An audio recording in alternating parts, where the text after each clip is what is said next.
नमस्कार दोस्तों, पाथफाइंडर पर आप सभी का स्वागत है।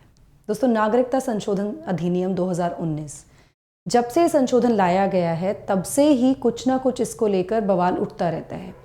हाल ही में नोबेल प्राइज़ इकोनॉमिक्स के लिए नोबेल प्राइज़ जीत चुके हैं अमर्त्य सेन। इन्होंने एक बड़ा बयान दे दिया है सीएए पर, जहां पर इन्होंने कहा है कि सीएए के लागू होने पर जो अल्पसंख्यक हैं, माइनॉरिटीज़ हैं, उनकी भूमिका में कमी आ सकती है भारत में।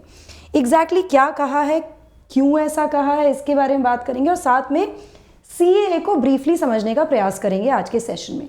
सो हेडलाइन देख लेते हैं, CAA implementation to reduce role of minorities, Amartya Sen. चलिए, सो न्यूज़ देख लेते हैं। सबसे पहले, Nobel laureate economist Amartya Sen believes, वो ये मानते हैं कि अगर सिटीजनशिप अमेंडमेंट एक्ट सीएए को इम्प्लीमेंट किया जाएगा भारत में तो वो कहीं ना कहीं माइनॉरिटीज़ जो हैं उनके रोल को रिड्यूस कर देगा, उसको कम कर देगा। साथ साथ जो मेजॉरिटेरियन फोर्सेस हैं, जो मेजॉरिटीज़ हैं, उनको एनकरेज करेगा, उनको और ज़्यादा बढ़ावा देगा, ऐसा इनका मानना है। इसके बारे में और ज़्यादा डिटेल में हम बात करने वाले हैं, बट बिफोर मूविंग फॉरवर्ड आप मुझे फॉलो कर सकते हैं दोनों टेलीग्राम चैनल्स पर दोस्तों। For all my class update schedules in PDFs, Unacademy app पर भी आप मुझे फॉलो कर सकते हैं मेरे सभी special classes and plus courses के लिए। एनरोल करने के लिए आपको सिर्फ मेरा कोड यूज़ करना है NTLive10। Class timings are 11 AM every day. Now the question can be कि मैम कैसे जुड़े और क्यों जुड़े अनअकैडमी से। देखिए, अनअकैडमी से जुड़ने के बहुत सारे फायदे हैं। Dedicated doubt solving, unlimited views on lectures, यानी कि सब्सक्रिप्शन लेने के बाद आप प्लस और जो लाइव क्लासेस होती हैं, जो रिकॉर्डेड सेशंस होते हैं, उनको मल्टीपल टाइम्स देख सकते हैं बिना किसी रोक टोक के। लाइव मेंटोरशिप जैसे बेनिफिट्स मिलते हैं। वाइडेस्ट चॉइस ऑफ एजुकेटर्स आपको यहाँ मिलती है और साथ में रिजल्ट्स तो आपने देखा ही है। नाउ द क्वेश्चन इज कि मैम जुड़े कैसे। जुड़ने का सिंपल तरीका है, आपको अनअकैडमी का सब्सक्रिप्शन लेना होगा प्लस या आइकॉनिक का to avail the benefit. Now यहाँ पर एक बढ़िया कैच है कि अगर आप ये कोड यूज करते हैं मेरा NTLive10 तो आपको ये वाला प्राइस नहीं पे करना है अपने सब्सक्रिप्शन पर, आपको डिस्काउंटेड प्राइस मिलेगा और साथ साथ मेरी गाइडेंस, मेरा सपोर्ट भी रहेगा आपकी जर्नी में, आपकी प्रिपरेशन में। चलिए, अब एक इंटरव्यू में पीटीआई को हाल ही में उन्होंने एक इंटरव्यू दिया। अमर्त्य सेन ने कहा कि भारत के जो फादर ऑफ नेशन है महात्मा गांधी, उन्होंने इतना काम किया कि एक जस्ट पॉलिटी लाई जा सके, एक अच्छा राजनीतिक व्यवहार हो, एक अच्छी राजनीतिक स्थिति हो और साथ में एक अच्छा सेंस ऑफ नेशनल आइडेंटिटी हो सभी सेक्शन ऑफ द सोसाइटी के बीच में। ऐसे इस चीज़ के लिए वो काम कर रहे थे, इसके लिए उन्होंने काम किया। आगे वो कहते हैं, जहां तक उन्होंने देखा है बीजेपी, मतलब उन्होंने बेसिकली केंद्र सरकार पर यह आरोप लगाया है या उनको इस तरह से क्रिटिसाइज करते हुए कहा है कि बीजेपी का जो पर्पस है सीए को इम्प्लीमेंट करने का, वो मुख्य उद्देश्य क्या है कि वो रिड्यूस कर सके माइनॉरिटीज के रोल को और उनको कम महत्वपूर्ण बना सके।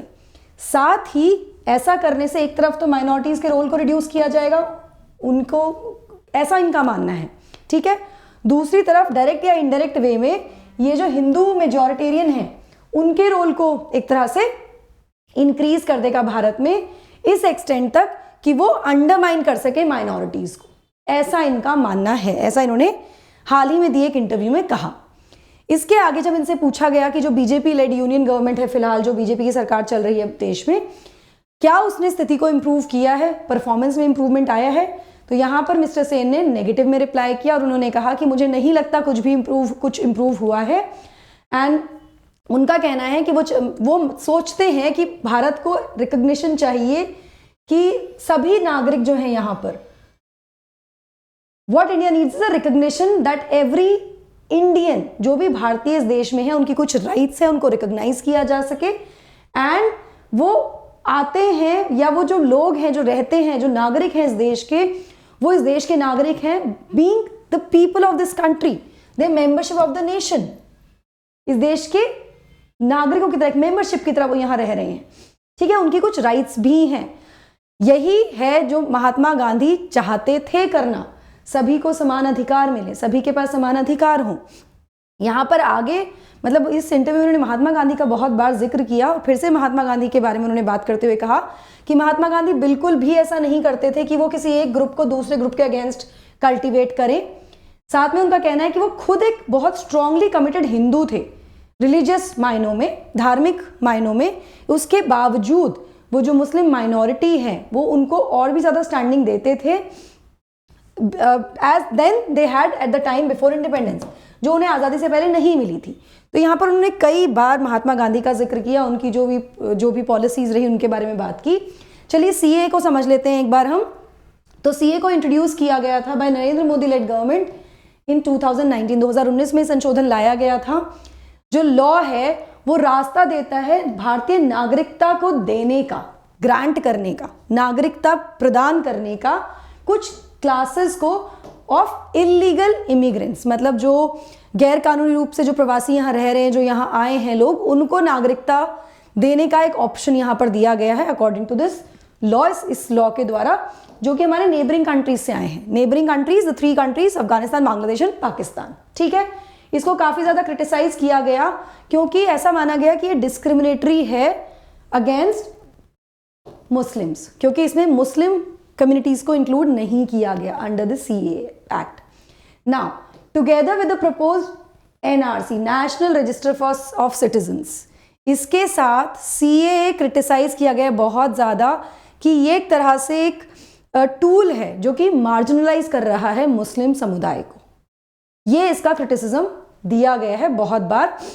मैं आपको बता दूं कि हमारा पार्ट 2 ऑफ द कॉन्स्टिट्यूशन, भाग 2 जो है वो नागरिकता के बारे में बात करता है, जिसमें सरकार को यह अधिकार दिया गया है, पार्लियामेंट के पास ये राइट्स हैं कि वो संशोधन करके नागरिकता के संबंध में प्रावधान ला सकती है। ठीक है, आर्टिकल 5 से लेके आर्टिकल 11 यहां पर बात करते हैं। ठीक, उस पर हम नहीं जा रहे हैं। उसके बाद से नागरिकता संशोधन अधिनियम आते रहे हैं, कई बार इसमें संशोधन किए गए हैं, जिसके बाद अलग अलग समय पर अलग अलग प्रावधानों को जोड़ा गया है, कुछ बदलाव लाए गए हैं। इसी तरह का एक बदलाव ये भी किया गया हाल ही में, और इसी के अंडर ये भी कहा गया कि कैसे नागरिकता दी जा सकती है, प्रदान की जा सकती है, और कैसे नागरिकता छीनी जा सकती है। तो वो कभी हम सिटीजनशिप पढ़ेंगे तो उसमें डिटेल में पढ़ेंगे, लेकिन अभी आप ये समझ लीजिए बैकग्राउंड इसका। ठीक है, चलिए सीए में क्या प्रावधान किए गए। सीए में कहा गया है कि जो भी इलीगल इमिग्रेंट्स हैं, जो माइग्रेंट्स हैं, जो भी गैर कानूनी रूप से भारत में आकर रह रहे हैं, वो एलिजिबल होंगे नागरिकता ग्रहण करने के लिए। उनको नागरिकता प्रदान की जा सकती है। कब, किन कंडीशन में? 2 कंडीशंस हैं। एक, अगर वो बिलोंग करते हैं हिंदू, सिख, बुद्धिस्ट, जैन, पारसी या क्रिश्चियन कम्युनिटी को, इन 6 कम्युनिटीज को, इन 6 समुदायों को, और वो आते हैं अफगानिस्तान, बांग्लादेश या पाकिस्तान से, इन 3 नेबरिंग कंट्रीज से वो आते हैं, तो इनको नागरिकता दी जा सकती है, भारत में प्रदान की जा सकती है, डिस्पाइट बीइंग इलीगल माइग्रेंट्स। ठीक है, लेकिन यहाँ पे कंडीशन क्या है कि ये केवल उन्हीं माइग्रेंट्स पर एप्लीकेबल होगा जो भारत आए हैं या तो ऑन या बिफोर 31 दिसंबर 2014, या तो 2014 से पहले, 31 दिसंबर 2014 से पहले आए हैं या उस दिन आए हैं, केवल उनको ये नागरिकता प्रदान की जा सकती है। कंडीशन यहाँ पर दी गई है। यहाँ पर मैं आपको बता दूं कि जो प्रपोज एनआरसी है, जहाँ पे एक रजिस्टर बनाया जाएगा, नेशनल रजिस्टर बनाया जाएगा सिटीजन्स का, वो कहीं ना कहीं ऐसा उससे अपेक्षा है कि वो डिप्राइव कर देगा बहुत सारे लोगों को, चाहे वो मुस्लिम्स हो या नॉन मुस्लिम्स हो, जो भारत में रह रहे हैं, नागरिकता से। ठीक है, जहां एक तरफ जो एक्सक्लूडेड नॉन मुस्लिम्स हैं, जिनको एक्सक्लूड कर दिया गया एनआरसी में, उनके पास फिर भी एक मौका होगा to regain citizenship via this CAA. वो सीए के द्वारा दोबारा से नागरिकता ग्रहण कर सकते हैं, उनको ये ऑप्शन दे दिया गया है। But this will not be the case for Muslim community. ये कंडीशन यहां पर है। इसीलिए कहा जा रहा है कि NRC in combination with CA, ये दोनों ही बहुत ज्यादा डिसप्रोपोर्शनेटली एक्सक्लूड कर रहे हैं मुस्लिम रेसिडेंट्स को भारत में। ये इन पर आरोप लगाया गया है। इन दोनों ही एनआरसी और सीए को लेके बहुत सारे हंगामे, बहुत सारे प्रोटेस्ट भी हुए हैं।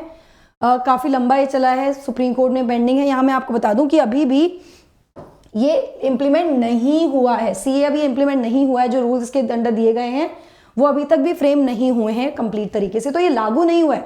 लागू होने से पहले इस एक्ट को लेकर बहुत ज़्यादा बवाल देश में रहा है, और अब हाल ही में अमर्त्य सेन की जो एक तरह से जो इंटरव्यू उन्होंने दिया है, ये भी कहीं ना कहीं फिर से कंट्रोवर्सी को जन्म दे रहा है। आपको क्या लगता है सीए के बारे में? ज़रूर मुझे कमेंट सेक्शन में बताइएगा दोस्तों। ये मैंने आपको फैक्चुअल इन्फॉर्मेशन और सब बता दिया है यहाँ पर।